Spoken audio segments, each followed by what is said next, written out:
వికారాబాద్ జిల్లా పూడూరు మండలం మంచన్పల్లి ప్రభుత్వ పాఠశాలలో విషాదం చోటు చేసుకుంది. 4వ తరగతి చదువుతున్న దీక్షిత బాత్రూంకు వెళ్లగా అక్కడ తెగిపడిన విద్యుత్ వైరు తగిలి మృతి చెందింది. విద్యార్థిని చికిత్స కోసం పరిగలోని ఓ ప్రైవేట్ హాస్పిటల్కి తీసుకువెళ్లగా అప్పటికే మృతి చెందినట్లు డాక్టర్లు తెలిపారు. తమ పాప మృతికి కారణమైన స్కూల్ యాజమాన్యం, హెడ్ మాస్టర్లపై చర్యలు తీసుకోవాలని డిమాండ్ చేస్తున్నారు విద్యార్థిని బంధువులు.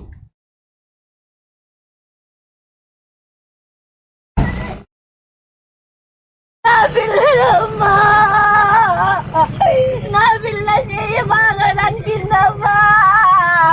పట్టించుకుంటే కాలు కట్టుకుంటున్నాయి.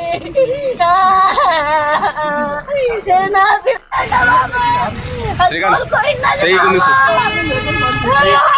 పట్టుకుంటే